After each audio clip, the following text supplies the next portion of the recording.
Los saluda con gusto una vez más su colega y amigo Francisco Soldara en este su canal favorito para aprender medicina de una forma sencilla llamado Burnout Medicine. El día de hoy les voy a presentar el tema de ictericia neonatal o también denominada ictericia del recién nacido. Eh, Les pongo en esta imagen de portada mis otras redes sociales. Me pueden encontrar en TikTok, donde también subimos contenido de medicina, videos cortos, muy breves, pero que también son muy enriquecedores. Mientras que en la página oficial de Instagram subimos apuntes de medicina que les pueden ser útiles en su formación académica. Pero bueno, demos inicio a este tema. Vamos a comenzar definiéndola. Vamos a decir que la ictericia es la coloración amarilla de la piel, mucosas y líquidos orgánicos. Esto como resultado o secundario al acúmulo excesivo de pigmentos biliares circulantes y se considera un proceso muy común durante el periodo neonatal. Entonces, muy importante que recuerdes que la ictericia es solamente este signo clínico evidente que nosotros vamos a poder confirmar mediante la inspección del neonato. Va a ser un pacientito que se encuentra amarillito, ¿no? Haciendo referencia como a los personajes de Los Simpson, para que no se te olvide.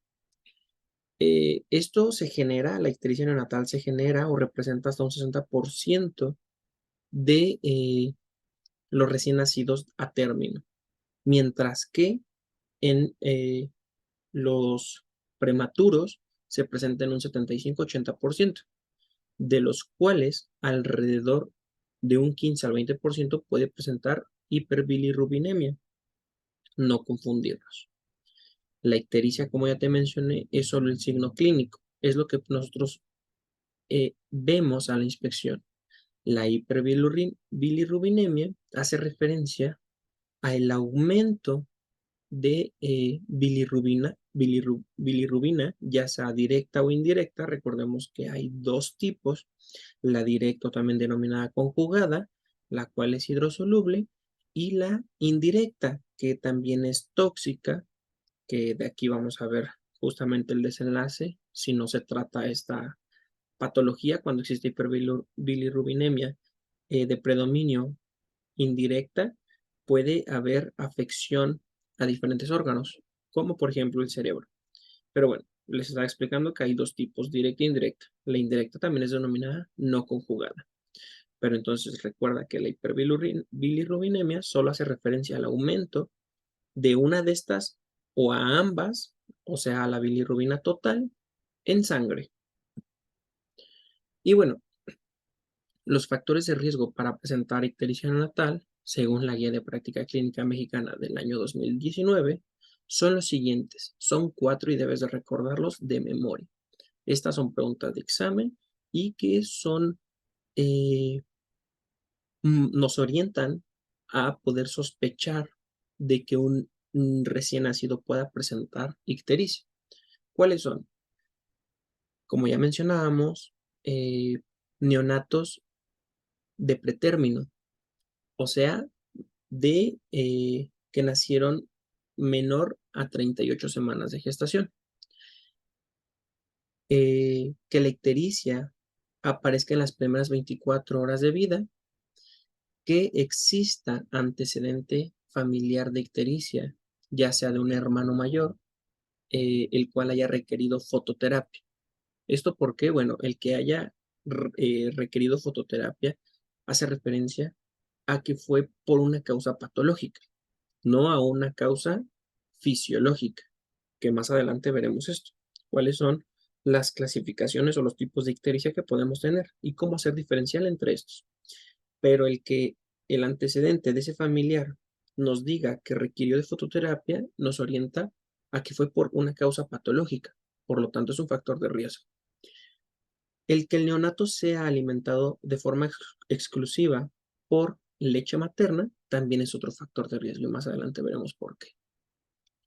Las etiologías son múltiples y lo podemos subclasificar en diferentes, ya sea por enfermedades hemolíticas, esto por incompatibilidad, ya sea del grupo ABO o por incompatibilidad del RH.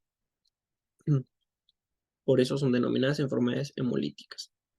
Lo que existe aquí, pues, es una reacción autoinmunitaria donde el cuerpo desconoce y entonces ataca, llevando a hemólisis. Recordemos que los hematíes, o también denominados glóbulos rojos, están conformados por un grupo hemo y por globina, ¿no? En este momento vamos a dejar de lado la globina, pero vamos a hablar del grupo hemo. Este grupo hemo, pues, en su metabolismo es lo que nos va a dar el aumento de bilirrubinas y por tanto la ictericia.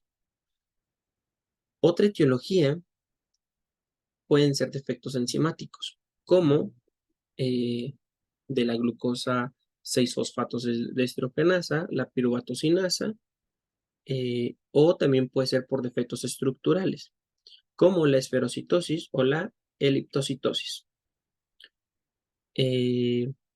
Otras etiologías es secundario a trauma al nacimiento, que se forme un cefalohematoma o un hematoma, y otras causas como la prematuridad, la galactosemia, que es una de las enfermedades que detectamos con el tamiz neonatal, hipotiroidismo o madre diabética, entre otras causas ya menos frecuentes, pero que también debemos de descartar cuando nosotros hagamos diagnóstico, pues es obstrucción de la vía biliar, atresia biliar, que nos habla de que pues hay un problema con este conducto biliar que debería de existir para que pueda haber correcta circulación, correcto flujo de la bilis y que en este caso pues no lo hay, ¿no?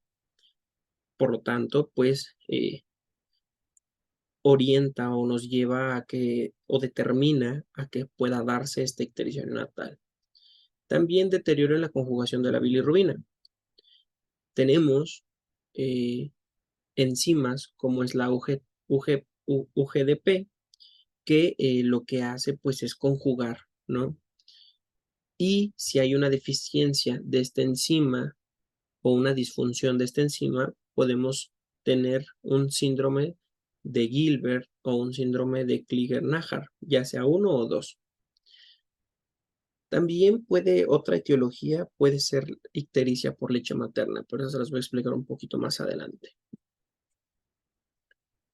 ¿Cómo vamos a hacer diferencial de acuerdo a la clínica que presente nuestro neonato para saber si es ictericia fisiológica, ictericia patológica o ictericia relacionada hacia la lactancia, ya sea por alto consumo de lactancia o por una deficiencia de lactancia, o sea, una administración elevada de leche o una deficiencia de leche.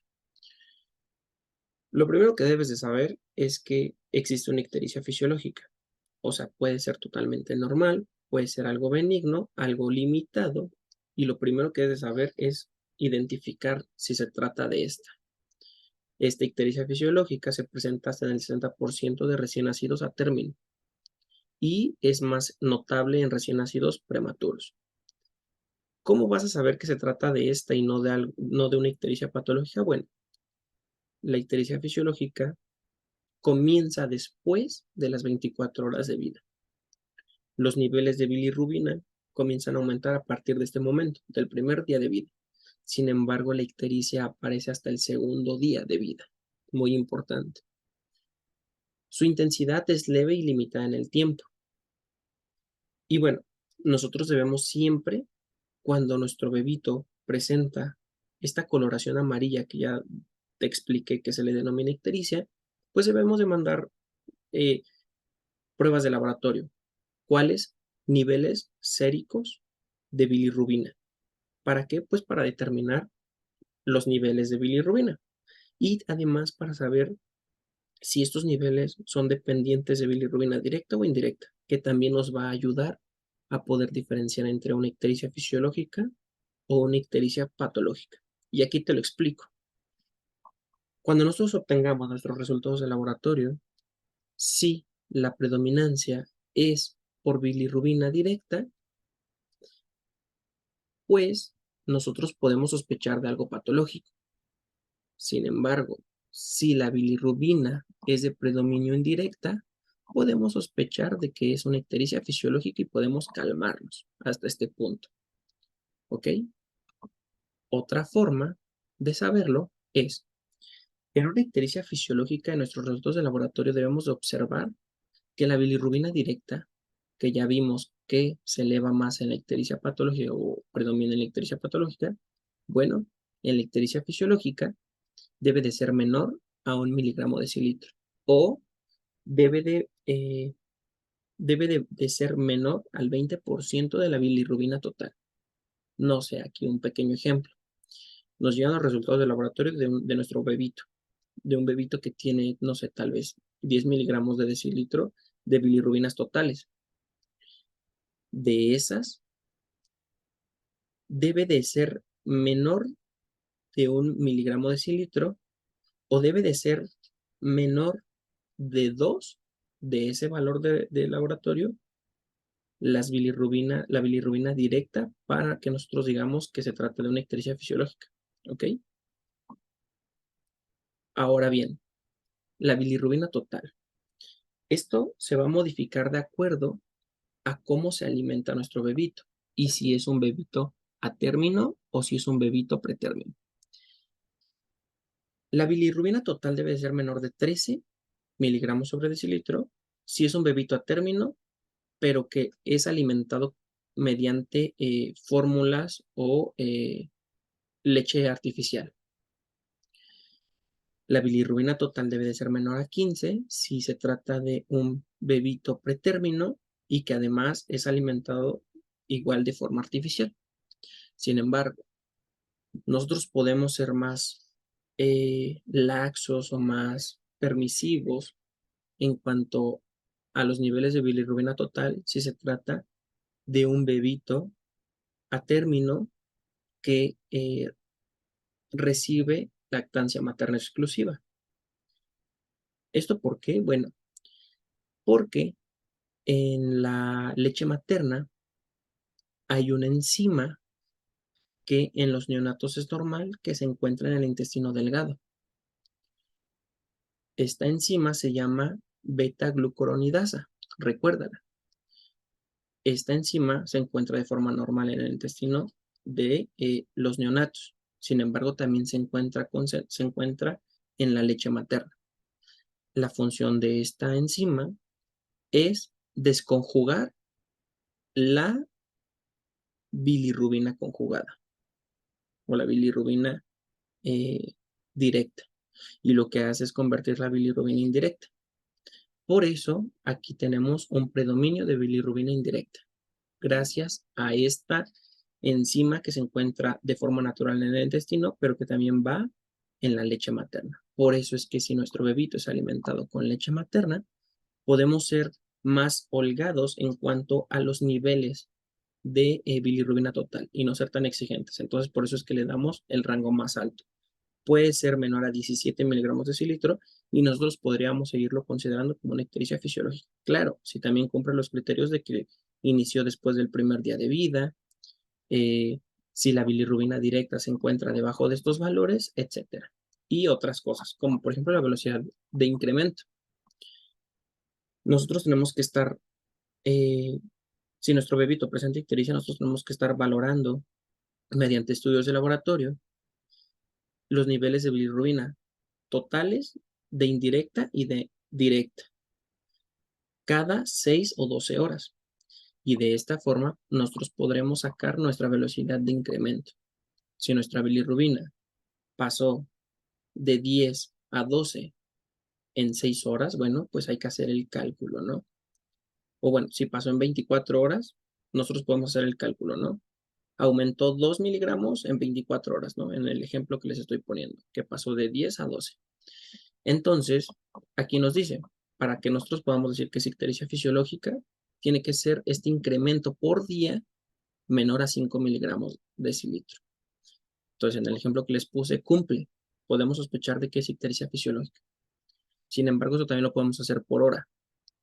¿Ok? Entonces, ahí habría que hacer un cálculo un poquito más específico, pero bueno, el criterio también para que sospechemos de ictericia fisiológica es que haya una velocidad de incremento de bilirrubina, de bilirrubinas totales menor a 0.5 miligramos sobre decilitro hora.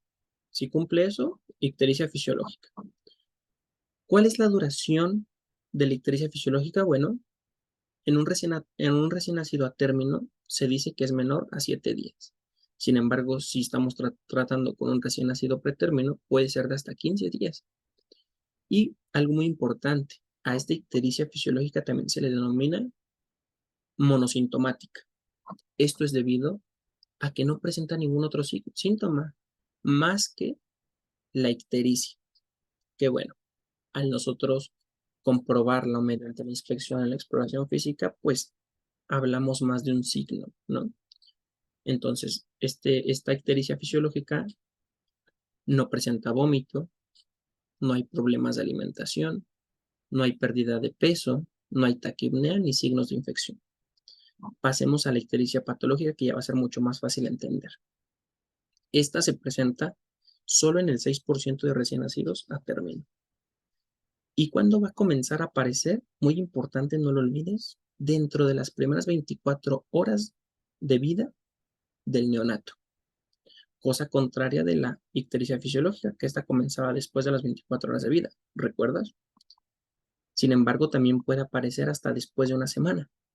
Puede ser que el bebito no presentó ictericia en sus primeras 48 horas de vida y entonces fue egresado junto con su madre, o sea, el binomio del hospital. Fueron egresados a su casa sin problema, pero resulta ser que regresa la mamá con el bebito a los 10 días. ¿Por qué? Porque el bebito comienza a notar que el bebito se pone amarillo. Entonces, pues aquí ya sospechamos de una ictericia patológica. Su intensidad es que pues es elevada, ¿no? Ahorita lo vamos a ver. Va a ser de predominio de bilirrubina directa.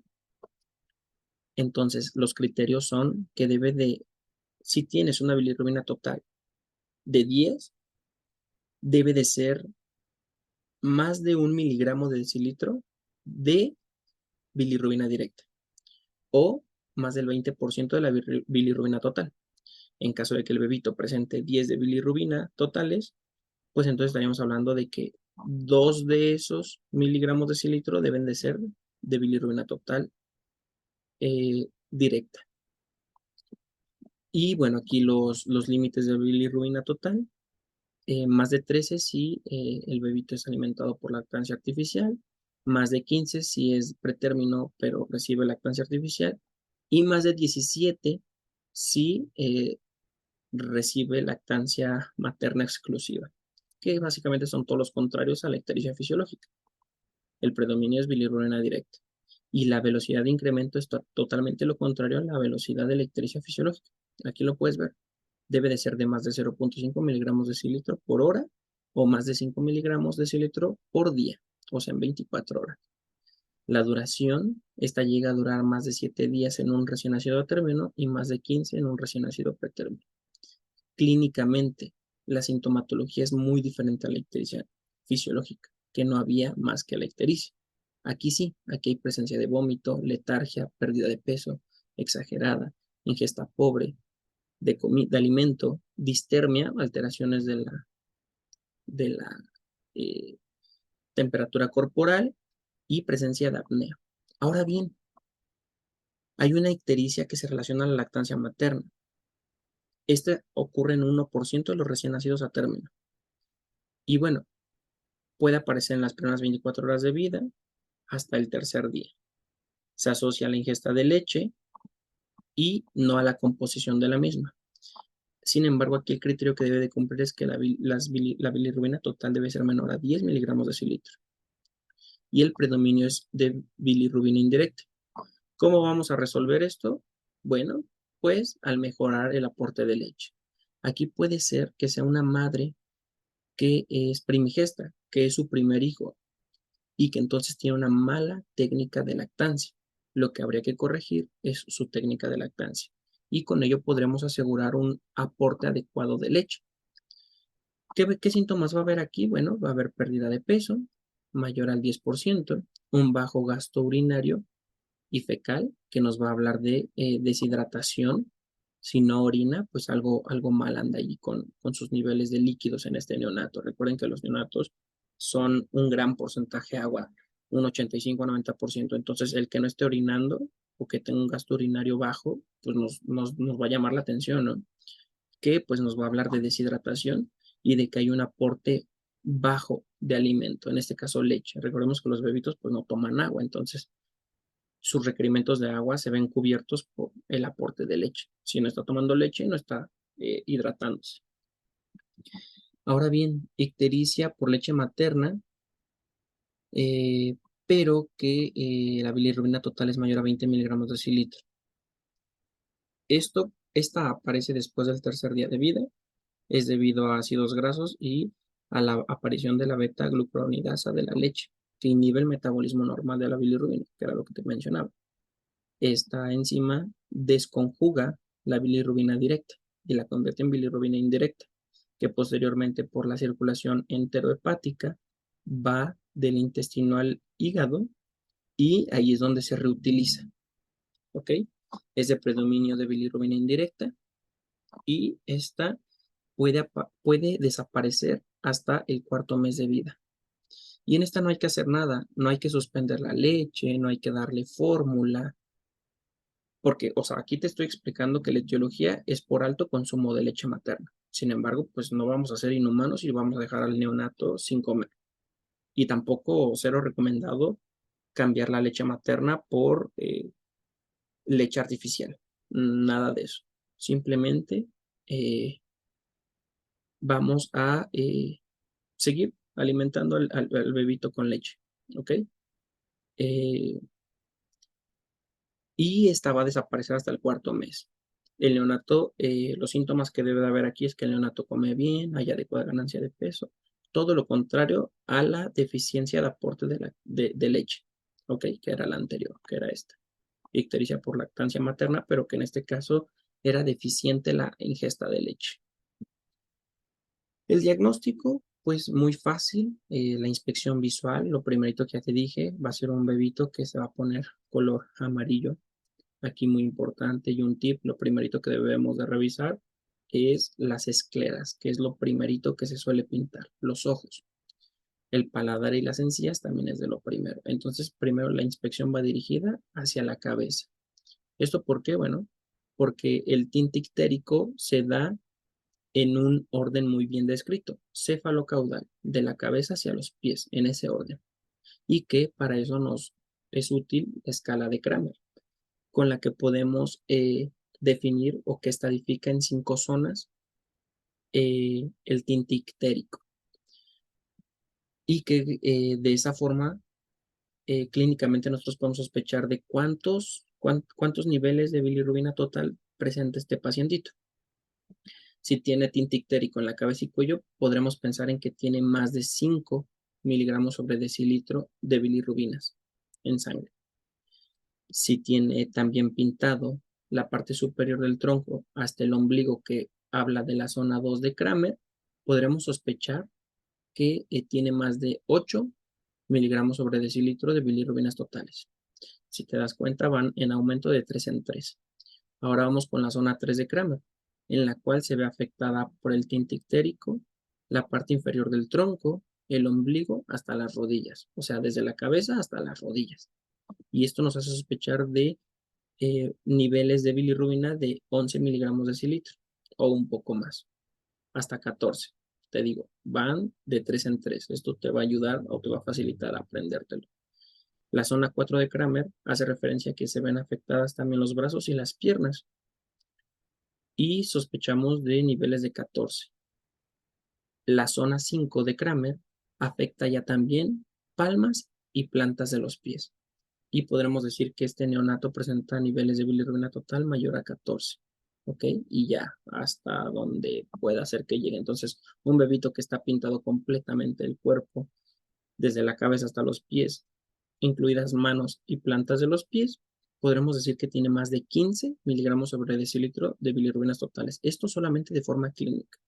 Básicamente, como lo hacía la Whole School en medicina, ¿no? Por inspección. Y bueno, importante recordar que, como te mencionaba, se extiende de forma cefalocaudal, se hace visible cuando la bilirrubina sérica es mayor a 4 o 5. Dejémoslo en 5 para que te acuerdes de la zona 1 de Kramer. Y muy recomendado presionar la piel. ¿Esto para qué? Pues para revelar el color amarillo subyacente. Y bueno, el diagnóstico pues es clínico, es además con los laboratorios, la medición de niveles de bilirrubinas séricos, o sea, bueno, en sangre, vamos a mandar bilirrubina totales, bilirrubinas indirecta y bilirrubina directa. Estos tres factores son muy importantes tenerlos para nosotros poder, como ya te enseñé, a hacer el diagnóstico diferencial entre una ictericia fisiológica, una ictericia patológica y una ictericia secundaria a la ingesta de leche materna. Y entonces, pues este es el diagrama de flujo que nos presenta la Guía de Práctica Clínica Mexicana, donde lo primero que nos dice es paciente que tiene factores de riesgo, entonces tiene alta probabilidad de presentar hiperbilirrubinemia. Te pregunta si presenta ictericia. Si la respuesta es sí, lo primero es descartar una encefalopatía, que es como lo más grave. ¿Por qué? Porque la bilirrubina indirecta es eh, encefalotóxica, genera encefalopatía. Y entonces, ya descartando esto, bueno, si la respuesta es sí, directamente al tratamiento, fototerapia o exsanguinotransfusión total, si presenta datos de encefalopatía. Si no, debemos ir a los cuadros para ver de acuerdo a la edad y de acuerdo a los niveles de bilirrubina total que presenta el paciente, si está indicado un tratamiento o solo observación, un tratamiento expectante o fototerapia o exsanguinotransfusión. Esto de acuerdo a los niveles de bilirrubina y de la edad del neonato. Por esta clase lo dejaré hasta aquí. Espera la segunda parte de este tema. Y bueno, espero te haya servido. Te pido te suscribas a este canal, comente si tienes alguna duda, si quieres saber algo más de este tema. Y pues hasta aquí lo dejamos.